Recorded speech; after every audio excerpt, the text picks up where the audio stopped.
నమస్తే. తెలంగాణలో అతిపెద్ద సమస్య ఏదైనా ఉందంటే లాస్ట్ 10 years నుంచి భూ సమస్య. ప్రపంచంలో దేశంలో ఎక్కడా లేని భూములు తెలంగాణలోనే ఉన్నాయి. ప్రభుత్వ భూములు కావచ్చు, ఇంకే రకమైన భూములైనా. సమస్య కూడా తెలంగాణలోనే కేంద్రీకృతమై ఉన్నది. ఈ దేశంలో ఎక్కడా లేని భూ సమస్యలు తెలంగాణలోనే క్రియేట్ చేయబడ్డాయి. కొన్ని లక్షల ఎకరాల భూములు ప్రజలవి కాకుండా పోయినాయి, కబ్జాకు గురైనాయి.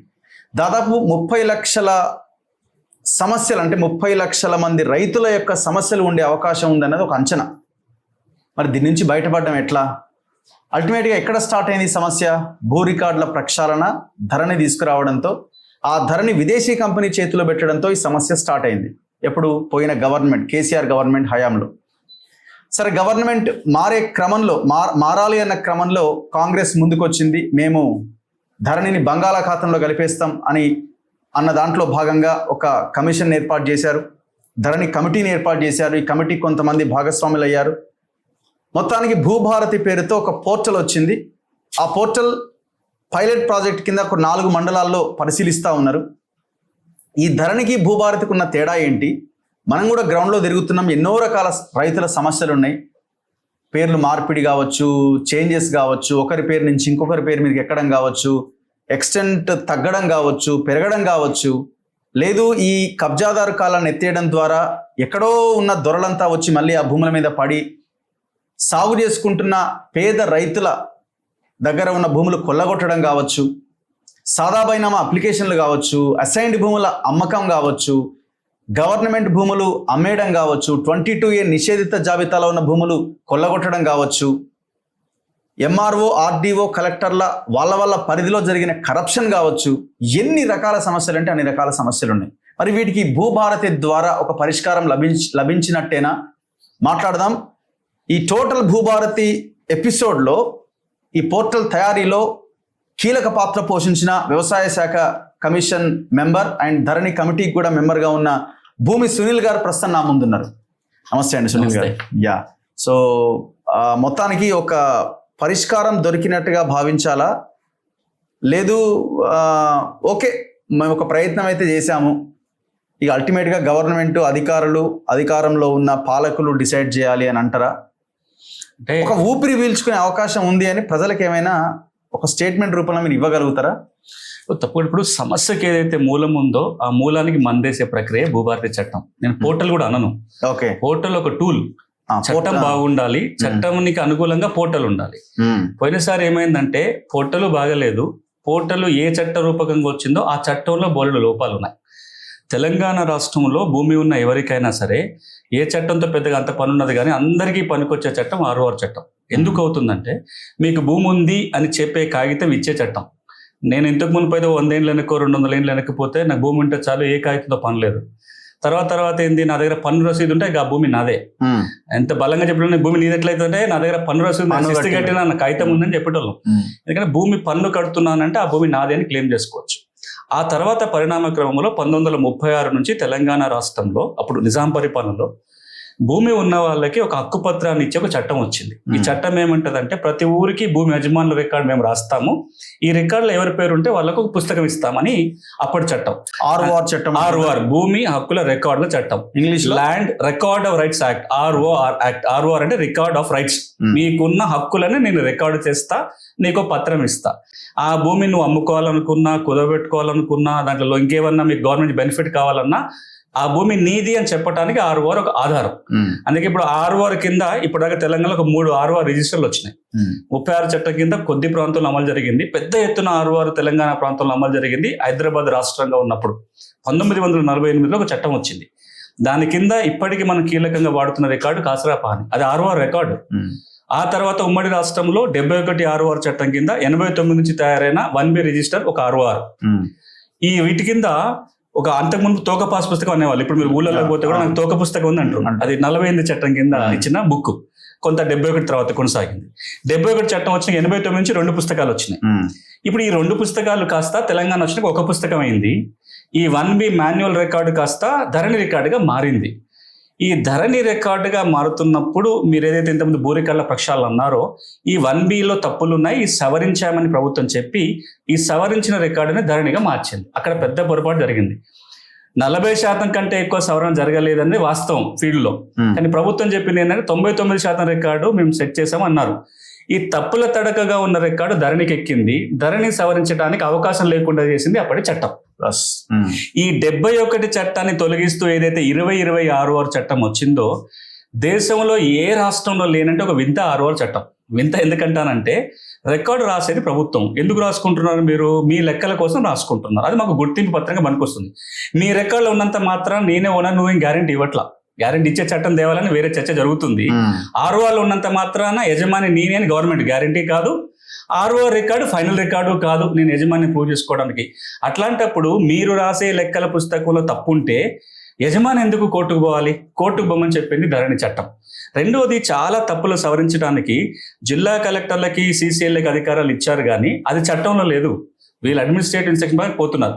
ఒక మాట చెప్పేది ఏంటంటే ఏదైతే ధరణి లోపాలకు ప్రధాన కారణమైన 2026 చట్టం ఉందో ఇప్పుడు ఈ 6 చట్టం సమగ్రంగా మారిపోయింది, సవరించేసి పూర్తిగా కొత్త చట్టం వచ్చేసింది. అందులో ఉన్న లోపాలను సరిదిద్దడంతో పాటుగా రాబోయే 10-20 ఏళ్ళకి మనం ఏదైతే కొత్త కొత్త పథకాలు భూమికి సంబంధించి తేవాలనుకుంటున్నామో, ఒక ప్రతి కమతానికి ఒక unique land parcel identification number, non agriculture land కూడా రికార్డు ఉండాలి, ఇంటి స్థలాలకి రికార్డు ఉండాలి, డిజిటల్ సర్వే జరగాలి, రికార్డులన్నీ కంప్యూటర్లో ఉండాలి. రాబోయే మార్పులు ఏవైతే ఉన్నాయో వాటన్నిటిని దృష్టిలో పెట్టుకొని ఈ రోజున ఒక కొత్త చట్టం వచ్చింది. దీన్ని దృష్టి పెట్టి ఒక మాట ఏమంటానంటే మూలానికి మందేశాము, తప్పకుండా రోగం కుదురుతుంది అనుకుంటున్నాం. మూలానికి మందేశాము, రోగం కుదురుతుంది. కానీ అది ఇంకొంచెం ఎఫెక్ట్ గా జరగాలంటే గడిచిన 6-7 సంవత్సరాలుగా రెవెన్యూ మిషనరీ కార్యాలయాలకే పరిమితం అయ్యారు, ఫీల్డ్ పోతానికి లేదు. రెండోది, ఫీల్డ్ మిషనరీ లేకుండా పోయింది. ఇప్పుడు తీసుకొచ్చిన భూభారతి చట్టం ఆశించిన మేరకు రైతుకు మేలు జరగాలి అంటే ఈ రోజు తెలంగాణ ప్రభుత్వం చెప్తున్నట్టుగా కింద స్థాయిలో మళ్ళా అధికారులు కావాలి, గ్రామ స్థాయిలో రెవెన్యూ పరిపాలన చూసే వ్యక్తి ఒకరు ఉండాలి, పూర్తి రెవెన్యూ సిబ్బందికి సరైన తర్ఫీదు ఇవ్వాలి, వాళ్ళని ఎప్పటికప్పుడు మానిటర్ చేసుకుంటూ పోవాలి. ఒక సంతోషం ఏంటంటే మన ముఖ్యమంత్రి గారు ఇన్స్ట్రక్షన్ ఇచ్చిన తర్వాత ప్రతి జిల్లా కలెక్టర్ మండల కేంద్రాలు కూర్చొని చట్టాన్ని ఎక్స్ప్లెయిన్ చేసే ప్రయత్నం చేస్తున్నారు. నాకు తెలిసి చాలా కాలం తర్వాత కలెక్టర్లు అందరూ గ్రామాలలో మండలాల్లో కనపడుతున్నారు. ఇది కొనసాగి గ్రామాలలో కనుక అధికారులు రాబోయే 1 సంవత్సర కాలంలో కనుక ఈ పని కనుక చేయగలిగితే తప్పకుండా మీరు ఏదైతే 30 లక్షల మందికి సమస్య ఉందంటున్నారో అందులో ఎక్కువ మంది సమస్యలు తీర్చే అవకాశం ఈ చట్టం ఇస్తుంది. అంటే మీరే అన్నారు ధరణిలో కొన్ని లోపాలు ఉన్నాయి అని. ఆ లోపాలని కావాలని పెట్టిరో ఏమో తెలియదు, కానీ మొత్తానికైతే వాళ్ళకి అనుకూలంగా వాటిని మలుచుకున్నారు. రియల్ మాఫియా కావచ్చు, పొలిటికల్ లీడర్లు కావచ్చు, ఏదో రకంగా రాత్రికి రాత్రి ఒకరి మీద ఉన్న భూమి టక్మని చేంజ్ అయిపోతుంది. సో ఇప్పుడు ఆ రైతు ఏం చేయాలంటే మళ్ళీ కలెక్టర్ దగ్గరికి పోవాలి, కింద ఏ స్థాయి అధికారి దగ్గరికి పోయినా అది రాదు. ఒకవేళ కలెక్టర్ కూడా మార్చడానికి అవకాశం ఉందంటే అది కూడా అవకాశం లేకుండా చేసేసాం. ఏమనంటే ఆప్షన్ లేదు, అప్లై చేసుకోండి అని. అప్లై చేసుకుంటే దాన్ని రిజెక్ట్ చేయడమా లేకపోతే రిజెక్ట్ చేయకుండా అట్లా హోల్డ్లో పెట్టడం ఏదో జరిగింది. ఈ లోపాలను సవరించే క్రమంలో మీరు ఏదో మూలానికి మందేసినాం అంటున్నారో పూర్తి స్థాయిలో ఆ మెడిసిన్ పర్ఫెక్ట్గా మీరు వేసినట్టుగా భావించవచ్చా?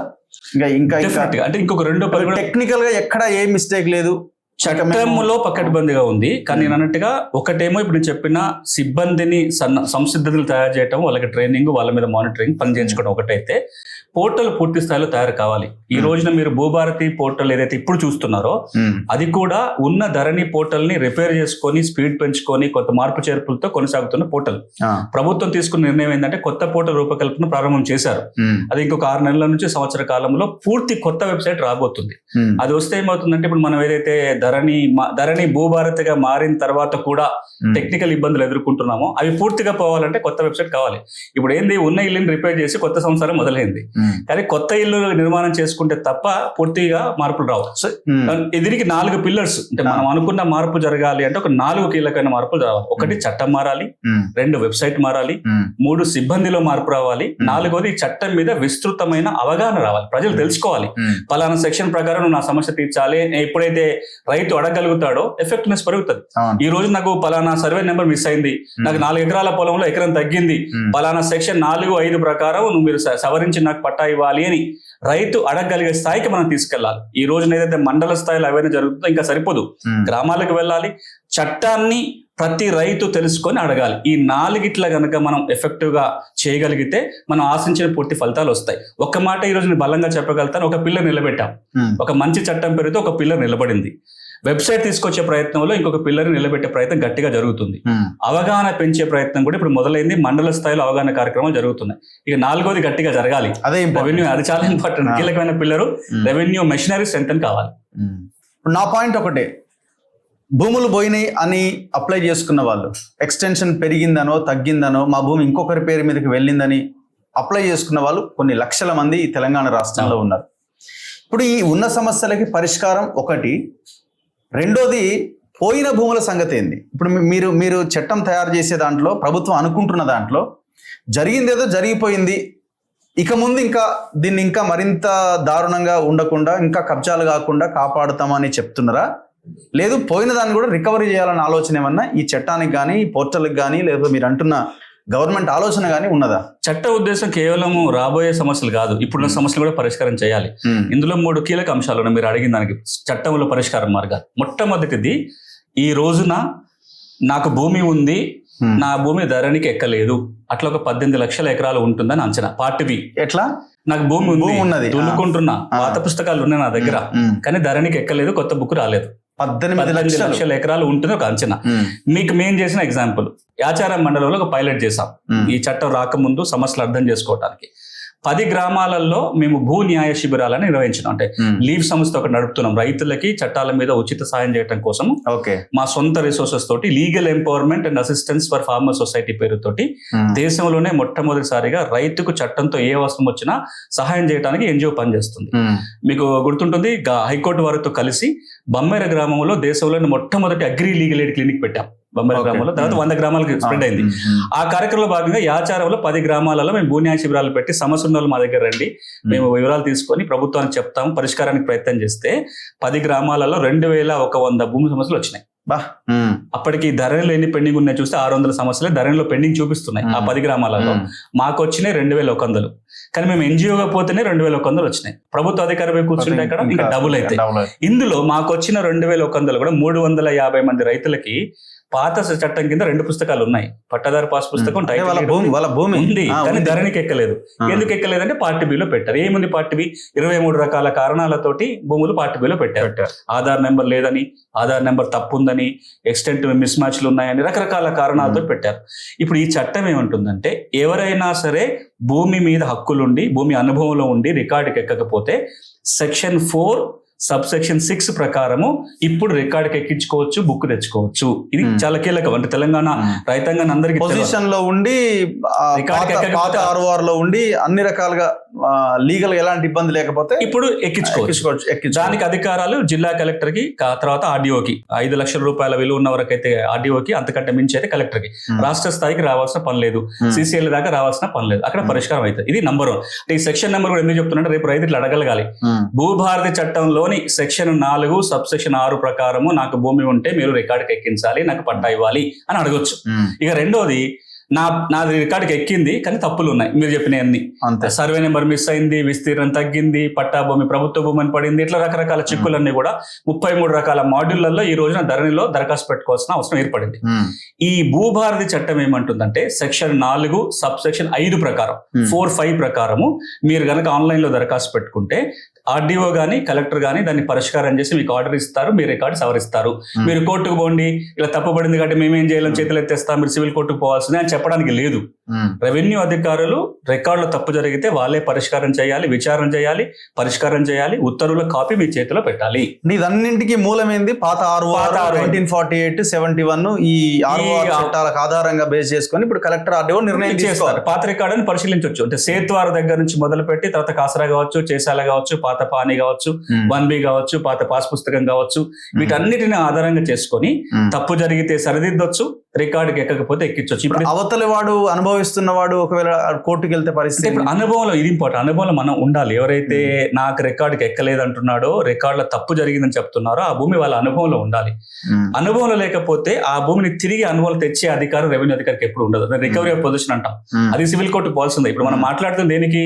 ఈ పొలం నాది, ఈ భూమి నేను దున్నుకుంటున్నా, ధరణి తప్పు చేసింది, ధరణిలో తప్పెక్కింది, లేదా నాకు ధరణికి ఎక్కలేదు, ఇలాంటి వాటన్నిటికీ ఇప్పుడైతేనేమో ధరణి ఉన్నప్పుడు వాటికి కూడా కోర్టుకు వెళ్ళాలి. పొజిషన్ తను ఉంటేనే చేయడానికి తప్ప నేను పొజిషన్ లో లేను, వేరే ఎవరో ఉన్నారు ఆ పొజిషన్ కూడా నాకు ఇప్పించండి అంటే ఆ అధికారం మరి రెవెన్యూ ఇప్పుడు ఆ కేసులన్నీ అట్లాంటి కేసెస్ కూడా చాలా లక్షల్లో ఉన్నాయి అవి కదా. కూడా ఉంటాయి. కానీ కనీసం నా భూమి ఉండి కూడా లేని బోర్డులు ఉన్నాయి. మనం ఇప్పుడు ఒక సగం గురించి మాట్లాడుతున్నాం, ఈ సగం పైన ఇవే ఉంటాయి. అంటే దాదాపు 70-80% కూడా ఇంకా పొజిషన్ లో ఉన్నారు, రికార్డులో తప్పు ఉంది. పొజిషన్ లో ఉన్నారు, రికార్డుకి ఎక్కలేదు అనే సమస్యలే ఎక్కువ ఉన్నాయి. పొజిషన్ కూడా పోయినాయి, కొంత తక్కువ పర్సెంటేజ్ ఉంటాయి. వాటిని మళ్ళా కోర్టు నుంచి తెచ్చుకోవాల్సి వస్తుంది. ఇది దాదాపు ఈ మీరన్న 30 లక్షలు ఏదైతే అంటున్నారో అందులో 20-25 లక్షల సమస్యలన్నీ ఇవే ఉంటాయి. భూమి ఉంది నా చేతులు. ఇది సెక్షన్ 45, 46 సమాధానం చెప్తారు. ఇక రెండోది మళ్ళీ పహానీ రాసే అవకాశం చట్టం ఇస్తుంది. మళ్ళీ ఇప్పుడు మీరు భూభారతి చట్టంలో 4 గ్రామ లెక్కలు మళ్ళీ తిరిగి రాయమని చెప్తుంది. ధరణి వచ్చినప్పుడు అసలు గ్రామ రికార్డులన్నీ రాయటం బంద్ పెట్టారు. ఏం లేదు, పహానీ లేదు, డిజిటల్ ప్లస్ ఒకటి రికార్డు ROR ఉంది తప్ప పహానీ లేదు, గవర్నమెంట్ రిజిస్టర్ లేదు, ఏది లేదు. ఇప్పుడు భూభారతి చట్టం మీరు రూల్స్ లో కనుక చూస్తే 4 గ్రామ లెక్కలు మళ్ళీ రాసే అవకాశం. పహానీ, ప్రభుత్వ భూముల రిజిస్టరు, మార్పుల రిజిస్టర్ అంటే ఆ సంవత్సరంలో ఏమేమి మార్పులు జరిగితే భూములు అది రికార్డ్ చేయొచ్చు. ఇరిగేషన్ సోర్స్ రిజిస్టర్ అంటే భూమికి వాటర్ సోర్స్ ఎక్కడి నుంచి ఉందో అది రికార్డ్ చేయడానికి ఒక రిజిస్టర్ ఉంటుంది. ఈ 4 రిజిస్టర్లు కొత్తగా వస్తాయి. ఇప్పుడు పహానీలో చూసుకుంటే 36 కాలమ్స్ ఉంటాయి. మీరు చాలా సార్లు మాట్లాడింది అదే కదా, కల్టివేషన్ కాలం పోయింది, దున్నుకున్న వాడి పేరు రాయడం పోయింది. పహానీ తిరిగి రాస్తే ఆ కాలమ్స్ అన్ని ఉంటాయి కాబట్టి కనీసం నాకు అనుభవాన్ని రికార్డ్ చేసుకునే అవకాశం కూడా భూభారతి చట్టం కల్పిస్తుంది. ఇవి 2 పాత సమస్యలు. ఇక రాబోయే రోజుల వాటి మీద చాలా కీలకమైన సెక్షన్స్ ఉన్నాయి. 4 ఇంపార్టెంట్ సెక్షన్స్ ఉన్నాయి. సెక్షన్ 5, 6, 7, 8 చాలా కీలకం. 6 అనేది సాదాబైనామా గురించి నేను తర్వాత మాట్లాడతాను. సాదాబైనామాకి ఎట్లా పరిష్కారం చెప్తున్నా 6లో ఉంటుంది. ఈ 5, 7, 8 ఏంటంటే మీకు ఏ విధంగా భూమి సంక్రమించినా అది మీరు కొంటారా, వారసత్వం వస్తుందా, కోర్టు డిగ్రీనా, ఇంకేదన్నా వీటన్నిటికీ ఇప్పుడు రికార్డుకి ఎక్కించే అవకాశం భూభారతి ఇస్తుంది. ధరణిలో ఏముండదంటే కొనుగోలు, వారసత్వము, కోర్టు డిగ్రీ తప్ప వేరే మార్గాల ద్వారా భూమి వచ్చినప్పుడు ధరణికి ఎక్కించడానికి మాడ్యూల్ లేవు, చట్టం ఫెసిలిటీ లేదు. ఉదాహరణ, మీరు ఇంతకు ముందు సాదాబైనామా చేసుకొని 13B సర్టిఫికేట్ మీ దగ్గర ఉంది, ఇంకా పాస్బుక్ రాలే, ధరణిలో అవకాశం లేదు. మీరు పీటీలు, రక్షిత కౌలుదారులు, మీకు RDO 38 ఇచ్చాడు, 38 మరి ధరణికి ఎక్కాలిగా, దానికి మాడ్యూల్ లేదు. లేదా మీకు ఇనాం భూమి ఉంది, ORC తెచ్చుకున్నారు, ధరణికి ఎక్కాలంటే మార్గం లేదు. ఇప్పుడు భూభారతి ఏం చేసిందంటే మీకు ఏ విధంగా భూమి వచ్చినా సరే రికార్డుకి ఎక్కించుకొని పట్టా ఇచ్చే మార్గం ఇస్తుంది. ఇది రాబోయే రోజుల్లో ఇంకొక స్టెప్ ముందుకెళ్ళి ఇది గ్రామాలలో ఉన్న ఆబాదీల సర్వే, ఇంటి స్థలాలకు ఇప్పుడు రికార్డు లేదు. ఇప్పుడు ఈ చట్టం కింద ఇంటి స్థలాలకు రికార్డు తయారు చేసుకోవచ్చు. అదే విధంగా ఇప్పుడు మీ కార్యాలయానికి రావాలనుకుంటే మీరు ఒక లొకేషన్ పంపించారు, నేను ఆఫీస్ ముందు దాకా రాగలిగిన, మీరు పలానా షామీర్పేట గ్రామము సర్వే నెంబర్ 6 అని చెప్పాను అనుకోండి, మీరు పోతే ఏదో ఒక 6 కనపడుతుంది, మండల సర్వే ఇది 6 అని చెప్తాడు, ఇంకో చెప్తారు. ఎందుకంటే మనకేవి అక్షాంశాలు రేఖాంశాల ద్వారా గుర్తించిన నంబర్లు కాదు. ఈ భూభారతి చట్టం ఏమంటుందంటే రాబోయే రోజులలో డిజిటల్ సర్వే చేస్తూ అక్షాంశాలు రేఖాంశాలు ఫిక్స్ చేయాలి. ప్రతి భూకమతానికి సర్వే నెంబర్ స్థానంలో భూదారు నెంబర్ ఇవ్వాలి. ఆ నెంబర్ కొడితే మీరు ఆ భూమిని గుర్తుపట్టడానికి ఉంటుంది. ఇప్పుడున్న పట్టాదారు పాస్ పుస్తకం స్థానంలో రాబోయే రోజుల్లో భూదార్ కార్డు వస్తారు. ఆధార్ కార్డు ఎట్లుందో భూదార్ కార్డు వస్తుంది. భూదార్ కార్డు వస్తే మీరు ఇప్పుడు ఆధార్ నెంబర్ కొట్టగానే ఒక వ్యక్తికి సంబంధించిన దాదాపుగా సమగ్ర సమాచారం మీరు తెలుసుకోవచ్చు. మీరు పన్ను కడుతున్నారా, బ్యాంకు లోన్లు ఉన్నాయా, గవర్నమెంట్ స్కీమ్స్ ఉన్నాయా, పలానా సర్వే నెంబర్ చెప్తే దాని చరిత్ర అంతా మీరు ఒక చోట చూడగలుగుతారా? నాకు లేదా గత 12 సంవత్సరాల హిస్టరీ కావాలి, అవేం దొరకదు. భూదారు వస్తే వస్తుంది. అంటే ఈ చట్టం ఏం చేసిందంటే ఈ 3 రకాలు, ఈ పాత సమస్యలు, కొత్తగా చేయబోయే వాటికి ఫ్యూచరిస్టిక్ కూడా నియమాలు ఉన్నాయి. దీన్ని మనం ఒక్కొక్కటిగా ఆచరణ పెట్టాల్సి ఉంటుంది. అతిపెద్ద సమస్య, ప్రధానంగా వినిపించిన సమస్య, ధరణి రాగానే ఎక్కడో ఉన్న దొరలంతా ఆనాడు ఎప్పుడో సాయుధ రైతాంగ పోరాటం ఆ తర్వాత వెళ్ళిపోతే ఆనాడు ఉన్న వాళ్ళు ఆ రైతులకి ఏదో బతకండి అని అక్కడున్న వాళ్ళ కింద పనిచేసిన వాళ్ళకి ఇచ్చేస్తే ఆ భూములు ఇప్పుడు ధరణి వచ్చిన తర్వాత ఇప్పుడు వీళ్ళకి లీగలైజ్ అయిపోయినాయి. ఇది వాస్తవమే కదా. ఇలా లీగలైజ్ అయిపోయిన తర్వాత వీళ్ళ మనవాళ్ళు ఇంకెవరో వచ్చి మళ్ళీ ఆ భూముల మీద పడి ఇది మా భూమి అని వాటిని ఆక్యుపై చేసుకున్న వారు కూడా చాలా పెద్ద ఎత్తున ఉన్నారు. దీనికి ఏమైనా భూభారతి ఒక పరిష్కారాన్ని సూచిస్తుందా? దీన్ని మనం 2-3 భాగాలుగా చూడాలి. మీరు అన్నది చాలా చోట్ల పట్టాదారు కాలంలో ఒక వ్యక్తి ఉన్నాడు, కబ్జాలో వేరే వాళ్ళు 40, 50, 60, 70 ఏళ్ళకి ఉన్నారు.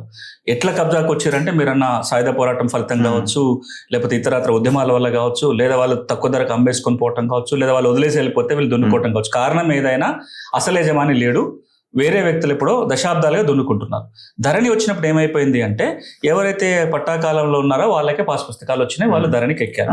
ఇక్కడ కొన్ని సందర్భాల్లో వాళ్ళు సాదాబైనామా చేయించుకున్న వాళ్ళు ఉంటేనేమో వీళ్ళకి వచ్చినాయి, సాదాబైనామా కాని వాళ్ళందరికీ కూడా అసలు యజమాని పేరే మళ్ళీ ధరణిలో కనపడుతుంది. అందులో కొంతమంది భూములకు వెళ్ళే ప్రయత్నం చేశారు, ఇంకా చేస్తున్న వాళ్ళు ఉన్నారు, కొంతమంది భూమికి వెళ్ళిపోయిన వాళ్ళు కూడా ఉన్నారు, భూమికి కోల్పోయారు.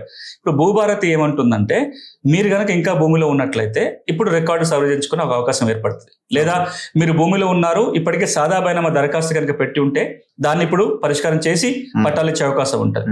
లేదు కనీసం పహానీలో కబ్జా కాలంలో రాసే అవకాశం వస్తుంది. కానీ ఇక్కడ ఒక్కటే ఇబ్బంది ఎక్కడ వస్తుంది అంటే భూమి ఆల్రెడీ కోల్పోయి ఉంటే, అది ఈ కారణం వల్ల భూమి వేరే వాళ్ళ చేతికి వెళ్ళిపోయి బుల్డోజ్ చేసి అదే అంటున్నాను. అట్లాంటప్పుడు ఏం చేయొచ్చు అంటే 2 మార్గాలు ఉంటాయి. ఒకటి, రికార్డుల్లో కనుక తప్పు జరిగితే రికార్డుని సవరించాలి. కానీ రికార్డు సవరించినంత మాత్రమే భూమి రాదు. భూమి రావాలి అంటే భూమి తిరిగి ఇప్పించే అధికారం ఉన్నది కేవలం సివిల్ కోర్టుకే. రెవెన్యూ రికార్డులో ఉన్న ఆధారాలను చేసుకొని మళ్ళీ ఆ వ్యక్తి కోర్టుకు వెళ్లి భూమిని తిరిగి తెచ్చుకోవాల్సిందే తప్ప రెవెన్యూ యంత్రంగా ఆ భూమిని తిరిగి ఇప్పించడానికి అవకాశం ఉండదు. కానీ భూభారతి చట్టం ఏం చేయగలుగుతుంది అంటే రికార్డు పరంగా ఆయనకు సాయం చేయగలుగుతుంది, అంటే రికార్డు తప్పులు సవరించడానికి అవకాశం ఉంటుంది. కానీ ఆ ప్రయత్నం చేస్తుందా భూభారతి? ఇది మళ్ళీ అక్కడ కూడా అధికారులు, మళ్ళీ అక్కడ కూడా పొలిటికల్ లీడర్లు వ్యవస్థే కదా, అందుకే ఒక 2 జాగ్రత్తలు చట్టంలోనే తీసుకోవడం జరిగింది. మీరు ఒకసారి భూభారతి చట్టాన్ని గమనిస్తే భారతదేశంలో ఏ భూమి చట్టంలో లేనట్టుగా ఈ చట్టాన్ని అవగాహన పెంపొందించే బాధ్యతను, పేదవాళ్ళకి ఎవరికైనా ఉచితంగా సలహాలు సాయం కావాలంటే అందించే బాధ్యతను, అలా రెవెన్యూ శాఖ అందించలేకపోతే లీగల్ సర్వీస్ అథారిటీ నుంచో ఇంకొంచెం కోఆర్డినేట్ చేసి వాళ్ళకి లాయర్ కావాలంటే లాయరు, కోర్టు ఫీజు కావాలంటే కోర్టు ఫీజు చెల్లించేలాగా ఆ బాధ్యతను కూడా ఇప్పుడు రెవెన్యూ శాఖ మీద పెట్టడం జరిగింది. ఇది మొదటిసారి దేశంలోనే లీగల్ ఎయిడ్ ప్రావిజన్ ఉన్న ఏకైక భూమి చట్టం. సో కొద్దిగా ఆ వైపు ప్రయత్నం. రెండోది ఏంటంటే ఈ చట్టం మీద అవగాహన పెంపొందించే బాధ్యత కూడా డిపార్ట్మెంట్ మీద ఉంది, అది చట్టం రాస్తుంది. సో అట్లాంటప్పుడు మీలాంటి వాళ్ళు మనం అందరం కూడా అడగొచ్చు, మీరు చట్టం రాస్తే సరిపోదు, ఈ చట్టాన్ని గ్రామాలకు తీసుకెళ్లే బాధ్యత కూడా మీ మీద ఉందని చట్టమే చెప్తుంది. కాబట్టి అవగాహన పెంచితే ఏమవుతుందంటే ఎప్పుడైతే రైతులు అడగటం మొదలు పెడతారో దీని ఎఫెక్టివ్నెస్ పెడుతుంది. ఎంత మంచి చట్టమైనా రైతు దాన్ని వినియోగించుకునే గట్టి ప్రయత్నం చేయకపోతే అది కాగితం మీద మాత్రమే మంచి చట్టంగా మిగిలిపోతుంది. ఈ మంచి చట్టం రైతుకు మేలు చేయాలంటే రైతు తెలుసుకోవాలి, అడగాలి. అదే సమయంలో రెవెన్యూ శాఖ కూడా అట్లా తయారు కావాలి. రెవెన్యూ శాఖకి ఎప్పటికప్పుడు రివ్యూ జరగాలి. పీరియాడికల్ గా ఎన్ని కేసులు వస్తున్నాయి, ఎన్ని పోతున్నాయి. నేను ఒక సలహా కూడా చెప్పిన ధరణి కమిటీలో ఉంటున్నప్పుడు, మనము ఈ తెలంగాణ రాష్ట్రంలో ఉన్న రెవెన్యూ శాఖలో ఉన్న కేసులన్నిటినీ ఒక ప్రత్యేకంగా మానిటర్ చేయాలి. ఇప్పుడు ఎట్లయితే సివిల్ కోర్టు మానిటరింగ్ సిస్టమ్, మీరు ఈ రోజున తెలంగాణ కావచ్చు దేశవ్యాప్తంగా ఏ కోర్టులో ఎన్ని కేసులు ఉన్నాయి, ఏ కేసు స్టేటస్ ఏందో మీ మొబైల్ ఫోన్ లో చూసుకోవచ్చు. ఆ కోర్టు యాప్ ఓపెన్ చేస్తే పలానా కేసు, అట్లాగా రెవెన్యూ కేసులు కూడా మానిటర్ చేయాలి మనం. అది 10 లక్షలు కావచ్చు, 20 లక్షలు కావచ్చు, చేసి ఎప్పటికప్పుడు పై స్థాయిలో కనుక రివ్యూ జరిగితే, తహసీల్దార్ కేసులో ఆర్డీఓ స్థాయిలో, ఆర్డీఓ కలెక్టర్లు మంత్రి స్థాయిలో కనుక రివ్యూ జరిగితే కొంత ప్రెజర్ ఉంటుంది. ఒక మాట చెప్పుకోవాలి, తెలంగాణ రాష్ట్రంలో ఇప్పటిదాకా 124 భూమి చట్టాలు ఉన్నాయి. నిజాం కాలంలో 1907లో చేసిన భూమి చట్టం నుంచి మొదలు పెడితే 124 చట్టాలు ఉన్నాయి. ఇందులో మనకు బాగా గుర్తుండిపోయే ఒక 10 ఉంటాయి. కౌల్దారి చట్టం, ఇనాం చట్టము, టెనెన్సీ ఎల్టీఆర్ చట్టము, ఎఫ్ఆర్ఏ చట్టము, ఆర్ఓఆర్ చట్టం. ఇప్పుడు ఆ 10 చట్టాలలో ఈ చట్టం కూడా స్థానం తెచ్చుకుంటున్నాక నాకు ఏ అనుమానం లేదు. కానీ ఈ మంచి చట్టం ఫలితాలు మళ్ళీ చెప్తున్నా, మంచి చట్టం చేయడం ఒక ఎత్తు, మంచి చట్టం ఆచరణకు రావాలంటే అధికారుల మీద చాలా డిపెండ్ అయి ఉంటుంది. ఇంకొక ప్రధానమైన అంశం అసైన్డ్ భూములకు సంబంధించి దాదాపు 25-30 లక్షలు గత ప్రభుత్వాలు అసైన్ చేసిన ల్యాండ్ వాళ్ళది కాకుండా పోయింది. సరే, గవర్నమెంట్ కొంత అక్వైర్ చేయడం ఒక భాగము, రెండోది కబ్జా గురి కావడం అన్నది రెండో భాగం. సో ఈ భూమి అసైన్ ల్యాండ్ అన్నది గవర్నమెంట్ దగ్గర పర్ఫెక్ట్ రికార్డ్స్ ఉంటాయి. ఈ భూమి ఎవరికి కేటాయించడం అనేది గవర్నమెంట్ దగ్గర టోటల్ రికార్డ్స్ ఉంటాయి. మరి ఈ భూమి వాళ్ళది కాకుండా పోయిన వాళ్ళకి మళ్ళీ వాళ్ళకి ఏమైనా ఇచ్చే అవకాశాలు ఏమైనా, వెసులుబాటు ఏమైనా ఈ భూభారతి కల్పిస్తుందా? ఇప్పుడు అసైన్ ల్యాండ్ లో మనకు 3 ప్రధాన సమస్యలు. ఒకటి, అసైన్ ల్యాండ్ నాకు పాత పట్టా ఉంది, పాస్బుక్ ఉంది, ఇప్పటికీ నాకు ఆ ల్యాండ్ లో ఉన్నాను కానీ నాకు కొత్త పుస్తకం రాలేదు అనేది ఒక సమస్య. లేదా వాళ్ళ వారసులకు ఇంకా మ్యూటేషన్ జరగలేదు అని ఒకటి. రెండోది, నా అసైన్మెంట్ భూమి ప్రభుత్వం తీసుకుంది, సరి అయిన నష్టపరిహారం ఇవ్వలేదు, ఇది రెండో సమస్య. మూడో సమస్య, నా అసైన్మెంట్ భూమి అన్యాక్రాంతమైంది, అంటే వేరే వాళ్ళు బలవంతంగా తీసుకోవటము, కొనుక్కోవటం జరిగింది. మనం ఈ మూడింటిని విడివిడిగా చూడాలి. ఇప్పుడు ఫస్ట్ సమస్య తీసుకుంటే, అసైన్మెంట్ భూమి ఉంటే అసైన్ పేరుతోటన్నా పాస్బుక్ ఉండాలి, ఆయన చనిపోతే వారసుల పేరు మీద మ్యూటేషన్ జరగాలి. అంతే. ధరణిలో మ్యూటేషన్ జరగక చాలా మంది ఇబ్బందులు పడుతున్నారు. ఇప్పుడు భూభారతి చట్టం ఏమంటుందంటే, సెక్షన్ 8 ప్రకారము ఆర్డీఓకి మీ దగ్గర ఉన్న లావణి పట్టా కాగితంతో దరఖాస్తు పెట్టుకుంటే ఆర్డీఓ విచారణ చేసి లావణి పట్ట ఈక్వల్ టు మన రకరకాల పేర్లు అసైన్మెంట్ పట్టానే మనం లావణి పట్ట అంటాము, డిఫామ్ పట్ట, డీకేటీ పట్ట, ఏదన్నా సరే ప్రభుత్వం భూమి లేని పేదలకు ఇచ్చిన పట్ట. ఈ పట్ట ఉండి కొత్త పాస్ పుస్తకం లేకపోతే ఇప్పుడు ఆర్డీఓకి అధికారాలు వచ్చినాయి. అసైనిక్ ఉంటే అసైనిక్ పాస్ పుస్తకం ఇస్తారు. వాళ్ళ వారసులు ఎవరైనా ఉన్నట్లయితే వారసుల పేరు మీద మ్యూటేషన్ చేసి పాస్ పుస్తకం ఇచ్చే అధికారం ఇప్పుడు ఆర్డీఓకి వస్తుంది ఈ భూభారతి చట్టంలో. వీళ్ళు చేయాల్సిందల్లా ఆన్లైన్ లో పోయి దరఖాస్తు పెట్టుకోవాలి. సెక్షన్ 8 ప్రకారం ఆర్డీఓ విచారణ చేసి చేస్తారు. ఇక్కడ ఇంకొక విషయం కూడా మీ దృష్టికి తేవాలి, అందరికి తెలవాల్సింది ఏంటంటే ఇప్పటికిప్పుడు రాష్ట్రం మొత్తంలో ఎవరు ఏ సమస్య పరిష్కారానికి దరఖాస్తు పెట్టుకోవాలన్నా భూభారతి పోర్టల్లో ఒక దరఖాస్తు ఫారం ఉంటుంది, అందులో నింపి ఆన్లైన్లో పెట్టుకోవాలి. 1000 రూపాయలు ఫీజు ఉంది. కానీ అది కూడా కరెక్ట్ కాదు. ఎందుకు రైతు డిజిటల్గా పోయి దరఖాస్తు పెట్టుకోవాలి, 1000 రూపాయలు ఎందుకు ఫీజు కట్టాలి అనే ఆలోచన వచ్చిన తర్వాత ప్రభుత్వం తీసుకున్న నిర్ణయం ఏంటంటే రెవెన్యూ సదస్సులు పెడతారు ప్రతి గ్రామంలో. రెవెన్యూ సదస్సులు జరిగిన గ్రామంలో ఫిజికల్ గానే దరఖాస్తు పెట్టుకోవచ్చు. ఆ ఫామ్ ఆల్రెడీ రెడీ అయింది, జిల్లాలకి కమ్యూనికేట్ అయింది. ఈ ఫామ్ నే మేము ఆచారం పైలట్ చేసినప్పుడు అదే ఫామ్ డెవలప్ చేశాము. ఇప్పుడు ఆ ఫామే రాష్ట్రం అంతటా వాడుతున్నారు. 2 పేజీలే ఉంటుంది. మొదటి పేజీలో ఆ వ్యక్తి వివరాలు ఉంటాయి, ఫోన్ నెంబరు, మీ పాస్బుక్ ఉందా లేదా, పాత బుక్ ఉందా లేదా, కొత్తది ఉందా లేదా, ఈ వివరాలు ఉంటాయి. 2వ పేజీలో భూమి సమస్య వివరాలు ఉంటాయి. అది కూడా కోడ్ ఉంటుంది. సమస్య ఉంటే ఒక 10 రకాల సమస్యలు రాసి ఉంటాయి. అలా ఏదో ఒకటి టిక్ పెడితే చాలు.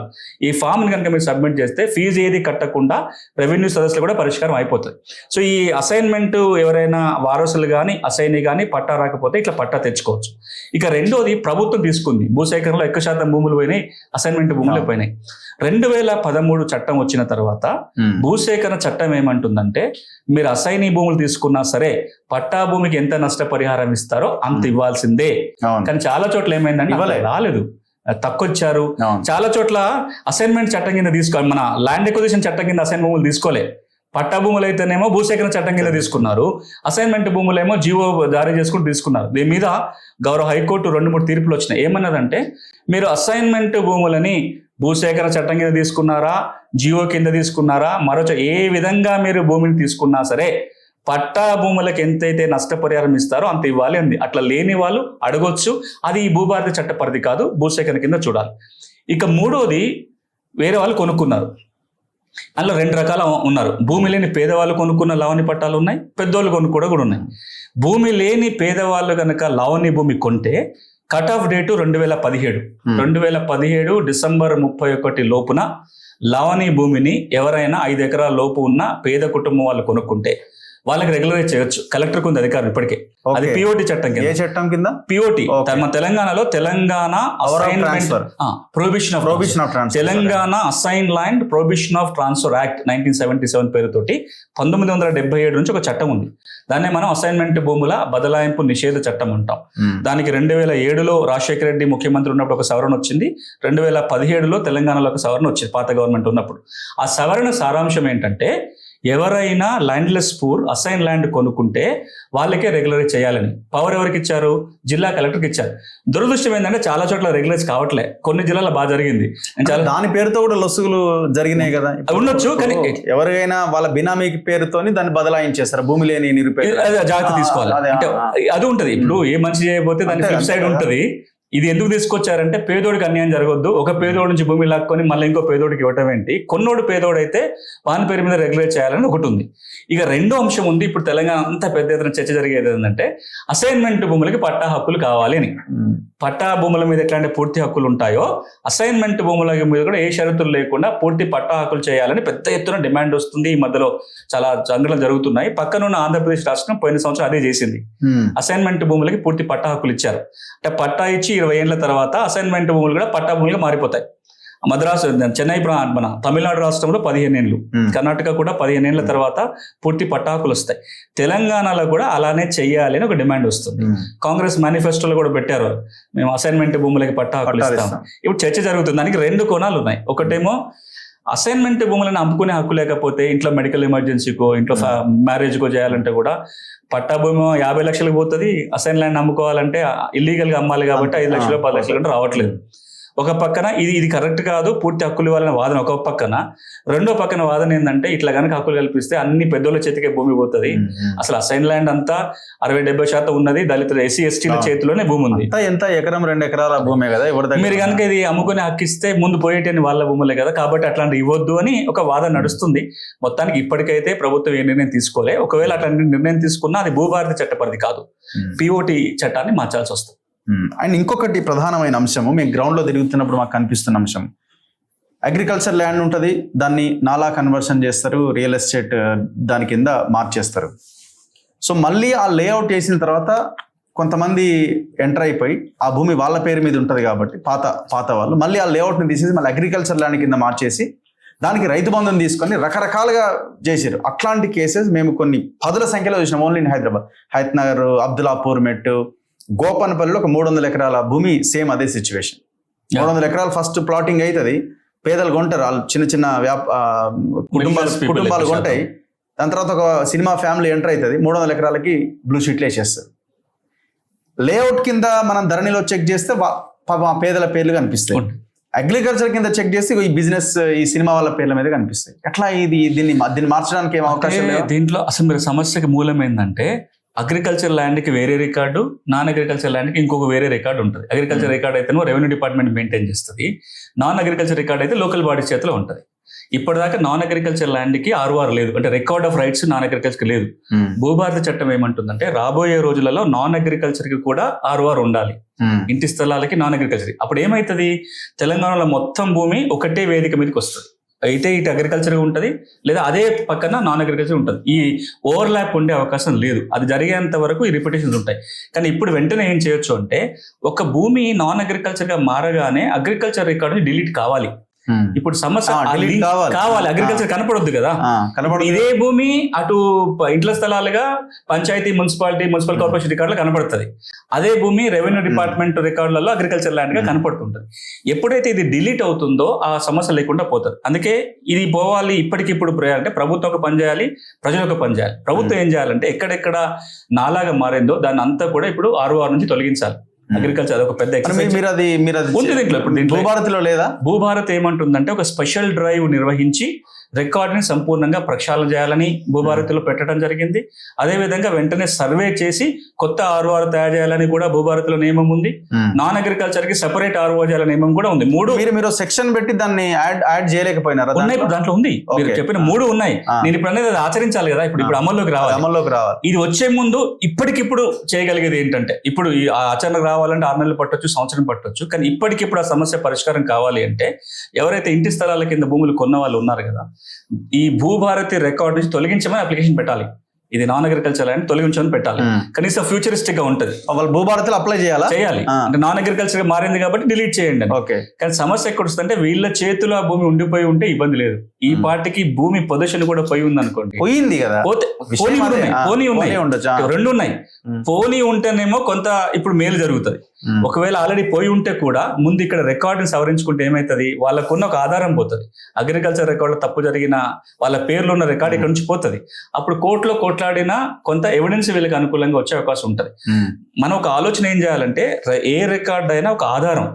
మన దేశంలో భూమి యాజమాన్య హక్కు నిరూపించుకోవటానికి ఏ రికార్డు ఫైనల్ రికార్డు కాదు. ఏ రికార్డుకి గవర్నమెంట్ గ్యారంటీ ఉండదు. మన దేశంలో టైటిల్ గ్యారంటీ వ్యవస్థ లేదు. ఆస్ట్రేలియాలోనో అమెరికాలోనో సేల్ లీడ్ అన్నది కూడా అది కూడా గ్యారంటీ కానే కాదు, అసలు టైటిల్ రికార్డ్ కాదు. అది సేల్ లీడ్ అనేది it registration of a document, not of a title. అంటే మీ హక్కుల రిజిస్ట్రేషన్ జరగదు, దస్తావేజుల రిజిస్ట్రేషన్.